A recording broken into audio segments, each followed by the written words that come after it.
जय हिंद। आज हम लोग एसएससी एमटीएस 2022 का सेट नंबर 45 को यहाँ पे डिस्कस करने वाले हैं। टोटल जो सेट हुआ था आपका 48 शिफ्ट में एग्जाम हुआ था और हम इसके 45 नंबर को डिस्कस करने वाले हैं। तो आगे बढ़ने से पहले बता दें कि हमारे टेलीग्राम चैनल का लिंक जो है डिस्क्रिप्शन में दिया गया है, आप उसको ज्वाइन कर सकते हैं। वहाँ पर आपका प्रीवियस ईयर पेपर जो है ये सब प्रीवियस ईयर पेपर आपको मिल जाएगा, डाउनलोड कर सकते हैं। पहला क्वेश्चन है, सोगमो झील निम्नलिखित में से किस राज्य में स्थित हिम आच्छादित झील है? तो ये है आपका कहाँ का, सिक्किम का हो जाएगा। तो सोगमो झील जो है निम्नलिखित में से किस राज्य में स्थित हिम आच्छादित झील है? तो सिक्किम राज्य में स्थित है आपका सोगमो झील, इसका करेक्ट आंसर हो जाएगा। तो सोगमो झील कहाँ पे? आपका सिक्किम राज्य में है, जो कि आपका हिम आच्छादित रहता है, यानी बर्फ से ढका हुआ रहता है ये। नेक्स्ट है, राजकोषीय घाटा। राजकोषीय घाटा उधार को छोड़कर राज्य सरकार के कुल व्यय और उसकी कुल प्राप्तियों के बीच का अंतर होता है। ठीक है, तो राजकोषीय घाटा क्या होता है? तो सरकार का कुल व्यय और उसकी कुल प्राप्तियां जो होती है उसके बीच के अंतर को क्या कहते हैं? उसको राजकोषीय घाटा कहा जाता है। और सिंपल वर्ड वे में कहे तो आपका राजकोषीय घाटा उधार ही कहलाता है। नेक्स्ट है, भारतीय संविधान में निम्नलिखित में से किस आयोग का उल्लेख है? तो आपका संघ लोक सेवा आयोग का उल्लेख है। याद रखिएगा, जिस भी आयोग का आर्टिकल दिया हुआ है कॉन्स्टिट्यूशन में, तो उसका जो है आपका संविधान में उल्लेख है। तो संघ लोक सेवा आयोग का आर्टिकल 315 हो जाएगा। बाकी इन तीनों आयोग का जो है आपका उल्लेख आर्टिकल में नहीं है, आर्टिकल के तौर पर नहीं है, तो इसलिए आपका जो है आपका संविधान, भारतीय संविधान में इस आयोग का उल्लेख नहीं है। तो किसका है? तो आपका संघ लोक सेवा आयोग का उल्लेख है। और जैसे देख लीजिए, आपका जो है यहाँ पे इलेक्शन कमीशन, इसका भी आपको आर्टिकल है 324 से आपका भारतीय संविधान में उल्लेख है। वित्त कमीशन भी आपका, फाइनेंस कमीशन भी आर्टिकल 280 होता है। 2011 की जनगणना में भारत के कितने राज्यों और केंद्र शासित प्रदेशों को शामिल किया गया था? तो ये आपका 35 इसका करेक्ट आंसर हो जाएगा। तो 2011 की जनगणना में भारत के कितने राज्यों और केंद्र शासित प्रदेशों को शामिल किया गया था? तो 35 इसका करेक्ट आंसर हो जाएगा। नेक्स्ट है, निम्नलिखित में से कौन से भारत के दो द्वीपीय पड़ोसी देश हैं? तो अब श्रीलंका और मालदीव इसका करेक्ट आंसर हो जाएंगे। तो निम्नलिखित में से कौन सा दो द्वीप पड़ोसी देश है? तो श्रीलंका और मालदीव इसका करेक्ट आंसर हो जाएगा। नेक्स्ट है, क्वेश्चन नंबर 6, निम्नलिखित में से किसने तुगलकाबाद शहर की स्थापना की थी? तो गियासुद्दीन तुगलक इसका करेक्ट आंसर हो जाएंगे। तो निम्नलिखित में से किसने तुगलकाबाद शहर की स्थापना की थी? तो गियासुद्दीन तुगलक इसका करेक्ट आंसर हो जाएंगे। नेक्स्ट है, महाकाली गुफाएं महाराष्ट्र में स्थित 9 शैलकृत यानी रॉक कट स्मारकों का एक समूह है। तो महाकाली गुफाएं कहाँ पे? तो महाराष्ट्र में है। कितने रॉक कट स्मारकों से बना हुआ है? तो 19 इसका करेक्ट आंसर हो जाएगा। तो महाकाली गुफाएं कहाँ पे है? तो महाराष्ट्र हो जाएगा। और सांची का स्तूप कहाँ पे? मध्य प्रदेश में हो जाएगा। माच किस भारतीय राज्य की पारंपरिक नाट्य शैली है? तो माच जो है कहाँ का है? तो माच जो है मध्य प्रदेश का हो जाएगा। तो माच हो गया। माच किस भारतीय राज्य की पारंपरिक नाट्य शैली है? तो माच जो है आपका माच जो है मध्य प्रदेश का हो जाएगा। मध्य प्रदेश का और कौन सा हो जाएगा? एक तो माच हो जाएगा, दूसरा मटकी हो जाएगा, तीसरा है आपका मलखम हो जाएगा, मध्य प्रदेश का ही, और चौथा जो आपका जवारा नृत्य जो आपका मध्य प्रदेश का ही है। ठीक है, तो माच हो गया, मलखम हो गया, और आपका जवारा नृत्य हो गया। ये सब कहाँ का है? आपका मध्य प्रदेश का है। मटकी नृत्य भी आपका मध्य प्रदेश का हो जाएगा। असम में आपको पता होगा सत्रिया हो जाएगा, सत्रिया हो गया, बिहू हो गया, बगरुम्बा हो जाएगा, ये सब आसाम का हो जाएगा। सत्रिया भी आपका आसाम का हो जाएगा। आम्बुबाची का त्यौहार आसाम में हो जाएगा। कर्नाटक का यक्षगान हो जाएगा। उगाड़ी त्यौहार आपका कर्नाटक का होता है। और नागालैंड का है हॉर्नबिल उत्सव होता है। आपका सेक्रेनी त्यौहार होता है। और मोसू त्यौहार जो होता है आपका नागालैंड का ही फेमस है। नेक्स्ट है, महात्मा गांधी ने अहमदाबाद में मिल मजदूरों की सफल हड़ताल का नेतृत्व किस वर्ष किया था? तो आपका 1918 में किया था, और अहमदाबाद मिल स्ट्राइक था उसका। तो यहाँ पे ये पहला हंगर स्ट्राइक था और 1918 में हुआ था। तो महात्मा गांधी ने अहमदाबाद में मिल मजदूरों की सफल हड़ताल का नेतृत्व किया था 1918 में, और 1917 में चंपारण सत्याग्रह था। नेक्स्ट है, केंद्रीय शिखर या गुंबद जैसी संरचना से अलग अलग दिशाओं में धाराओं में प्रवाहित होने वाले कौन सा जल निकासी पैटर्न बनता है? तो इसको हम रेडियल पैटर्न कहते हैं। और केंद्रीय शिखर या गुंबद जैसी संरचना से अलग अलग दिशाओं में धाराओं में प्रवाहित होने पर कौन सा निकासी पैटर्न बनता है? तो ये आपका रेडियल पैटर्न बनता है। ठीक है, रेडियल पैटर्न। जैसे भारत में कौन सा है? भारत में अमरकंटक है। अमरकंटक की पहाड़ जो है आपका रेडियल पैटर्न में होती है। तो एक तरफ जो होता है आपका तीन नदियाँ निकलती है, तीन डायरेक्शन में निकलती है। एक तो आपकी महानदी निकलती है, आपके चल जाती है बे ऑफ बंगाल में। दूसरी जो निकलती है आपके सोन निकलती है, जो आपके चल जाती है आपके कहाँ पे, गंगा से मिल जाती है।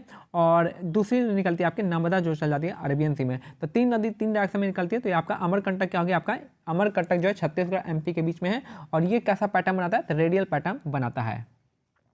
नेक्स्ट है, भारतीय संविधान के तहत निम्नलिखित में से कौन सा अधिकार मौलिक अधिकार नहीं है। तो इनमें से मौलिक अधिकार जो है आपका संपत्ति का अधिकार है, मौलिक का अधिकार नहीं है। इसको 44वें संविधान संशोधन से हटा दिया गया था। इसको मौलिक अधिकार से हटा के लीगल राइट बना दिया गया था, आर्टिकल 300A में डाल दिया गया था, आर्टिकल 300A में। बाकी समानता का अधिकार, स्वतंत्रता का अधिकार और शोषण का अधिकार जो आपका मौलिक अधिकार है। नेक्स्ट है, 1 फरवरी 2022 को निर्मला सीतारमण ने वित्त विधेयक प्रस्तुत किया, जिसमें आयकर अधिनियम 1961 के प्रावधानों में विभिन्न परिवर्तन का प्रस्ताव रखा था। तो 1 फरवरी 2022 को निर्मला सीतारमण ने वित्त विधेयक प्रस्तुत किया, जिसमें आयकर अधिनियम 1961 के प्रावधानों में विभिन्न परिवर्तनों को प्रस्ताव दिया था। नेक्स्ट है, जब रोटी ऊपर उठती है तो और सिकती है तो क्या होता है, कार्बन डाइऑक्साइड आटे में हजारों बुलबुले बनाती है। तो जब रोटी ऊपर उठती है और सिकती है तो कार्बन डाइऑक्साइड आटे में हजारों बुलबुले बनाती है। कार्बन डाइऑक्साइड इसका करेक्ट आंसर हो जाएगा। 1793 में अस्थायी बंदोबस्त लागू होने पर भारत का गवर्नर जनरल कौन था, तो था आपका कॉर्नवालिस, इसका करेक्ट आंसर हो जाएगा। 3 टाइप का आपका बंदोबस्त सिस्टम लागू था। तो पहला था आपका परमानेंट सेटलमेंट, जिसको हम अस्थायी बंदोबस्त कहते हैं, कहाँ पे था, पश्चिम बंगाल में था। और ये जो आपका कॉर्नवालिस के द्वारा स्टार्ट किया गया था। दूसरा जो सिस्टम था आपका महलवाड़ी सिस्टम था, जो कि हॉल्ट मैकेंजी के द्वारा स्टार्ट किया गया था। और तीसरा जो था आपका साउथ इंडिया में रैयतवाड़ी व्यवस्था था, जो कि आपका थॉमस मुंड्रो ने करवाया था, मुंड्रो और कर्नल रीड ने करवाया था। तो ये दोनों ने आपका रैयतवाड़ी व्यवस्था स्टार्ट किया था। तो यहाँ पे जो आपका लॉर्ड कॉर्नवालिस ने आपका यहाँ पे आप कौन सा स्थायी बंदोबस्त 1793 में बंगाल में स्टार्ट किया था। नेक्स्ट है, राष्ट्रीय राजमार्ग NH-44 सबसे लंबा राष्ट्रीय राजमार्ग है, जो जम्मू कश्मीर से तमिलनाडु तक जाता है। और इसमें कितने राज्य आते हैं, तो 10 स्टेट आते हैं और 2 UT आता है। ठीक है, तो आपको याद करना चाहिए। तो राष्ट्रीय राजमार्ग NH-44 सबसे लंबा राष्ट्रीय राजमार्ग है, जो जम्मू कश्मीर से आपका कन्याकुमारी तमिलनाडु तक जाता है। और इसमें जो है 10 स्टेट आता है और 2 UT आते हैं। नेक्स्ट है, निम्नलिखित में से कौन सा भारतीय त्यौहार भगवान जगन्नाथ को श्रद्धा अर्पित करने के लिए मनाया जाता है, तो रथ यात्रा इसका करेक्ट आंसर हो जाएगा। और कहाँ का, उड़ीसा, यानी जगन्नाथपुरी उड़ीसा का रथ यात्रा काफ़ी फेमस है, जो कि आपका भगवान जगन्नाथ को श्रद्धा अर्पित करने के लिए मनाया जाता है। तो कौन सा है, रथ यात्रा, जगन्नाथ रथ यात्रा। नेक्स्ट है, निम्नलिखित में से कौन से ठंडे खून वाले जानवरों का उदाहरण है, तो ये हो जाएगा आपका कछुआ और सांप, दोनों ही क्या आपका ठंडे खून वाले जानवर है, यानी कोल्ड ब्लडेड एनिमल है, दोनों ही आपका है। नेक्स्ट है, वेम्पति चिन्ना सत्यम किस शास्त्रीय नृत्य से के लिए जाने जाते हैं, तो कुचिपुड़ी के लिए जाने जाते हैं। तो वेम्पति चिन्ना सत्यम का संबंध किससे है, तो कुचिपुड़ी डांस से संबंधित है। और याद रखिएगा, कुचिपुड़ी डांस से 2 लोग हैं आपका, एक तो आ गया वेम्पति चिन्ना सत्यम हो गया, और दूसरे कौन है, दूसरे आपके अपर्णा सतीशन हो गया। अपर्णा सतीशन जो आपका, इनका भी संबंध किससे, कुचिपुड़ी डांस से संबंधित है। बिहू आपका कहाँ का, असम का हो जाएगा, कुचिपुड़ी आपका आंध्र प्रदेश का हो जाएगा। ओडिसी डांस से याद रखिएगा, 2 लोग हैं ओडिसी डांस से। तो पहले कौन से हो जाएंगे, तो पहले जो है हो जाएंगे आपको ओडिसी डांस से, तो ये हो जाएंगे केलुचलम महापात्रा हो जाएंगे पहले। और दूसरे हो जाएंगे, दूसरे जो आपका विदेशी मूल की थी है क्या, इलियाना सिटारिस्टी जो है, इनका भी संबंध किससे, कुचिपुड़ी आपका ओडिसी डांस से संबंधित है। और मणिपुरी के लिए कौन हो जाएंगे, बिपिन सिंह हो जाएंगे, मणिपुरी के लिए हो जाएंगे बिपिन सिंह। ठीक है, तो नेक्स्ट है, चलिए देखते हैं यहाँ पे आवर्त सारणी में एन किस रासायनिक तत्व को दर्शाता है, तो एन जो है नाइट्रोजन को दर्शाता है। तो नियोन का हो जाता है, Ni हो जाता है आपका। ठीक है, तो आवर्त सारणी में एन जो होता है किसको दर्शाता है, तो नाइट्रोजन को दर्शाता है। नेक्स्ट है, निम्नलिखित में से किसने BBC Indian sports women of the year पुरस्कार 2021 को जीता है, तो मीराबाई चानू इसका करेक्ट आंसर हो जाएंगी। तो निम्नलिखित में से किसने BBC Indian sports women of the year 2021 जीता है, तो मीराबाई चानू इसका करेक्ट आंसर हो जाएगा। नेक्स्ट है, निम्नलिखित में से किससे पुरुष वर्ग में फरवरी 2022 के लिए ICC player of the month चुना गया है, तो IPS श्रेयस अय्यर को चुना गया है। तो निम्नलिखित में से किसे पुरुष वर्ग में फरवरी 2022 के लिए ICC player of the month चुना गया है, तो श्रेयस अय्यर इसका करेक्ट आंसर हो जाएंगे। नॉट से इंपॉर्टेंट क्वेश्चन है, इसको ध्यान दीजिएगा। निम्नलिखित में से किस वाद्य यंत्र से पंडित रविशंकर मुख्य रूप से जुड़े हैं, तो पंडित रविशंकर का संबंध आपका सितार वादन से। तो मैंने बहुत बार बताया है कि पंडित रविशंकर का संबंध किससे है, सितार वादन से पंडित रविशंकर हो जाएंगे। बांसुरी के लिए कौन है, बांसुरी के लिए आपके कौन है, हरिप्रसाद चौरसिया जो हो जाएंगे आपके बांसुरी वादन कर लीजिएगा।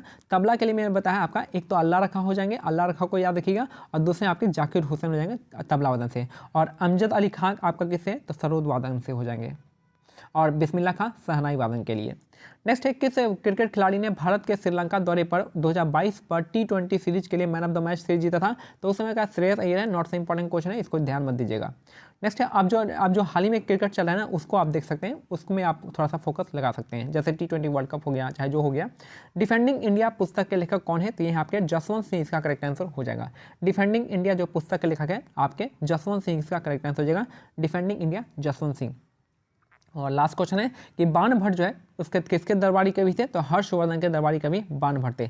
बाण भट्ट किसके दरबारी कवि थे, तो हर्षवर्धन इसका करेक्ट आंसर हो जाएगा। याद रखिएगा बाण भट्ट ने आपका ये जो है आपका 2 बुक लिखी थी, एक तो कादम्बरी लिखे हैं, और दूसरा आपका हर्षचरित्र जो है आपका बाण भट्ट ने लिखा है। तो बाण भट्ट किसके दरबारी कवि थे, तो हर्षवर्धन इसका करेक्ट आंसर हो जाएगा। तो ये हमारा आज का सेट कंप्लीट होता है, मिलते हैं अगले सेट में, तब तक के लिए आपको क्या करना है, टेलीग्राम चैनल का लिंक जो है डिस्क्रिप्शन में दिया गया है, और हमारे टेलीग्राम चैनल का नाम जो आपका टारगेट SSC बाई मानिक नायक है, ठीक है। तो इन PDF को आप वहाँ से डाउनलोड कर सकते हैं। जय हिंद, जय भारत, धन्यवाद।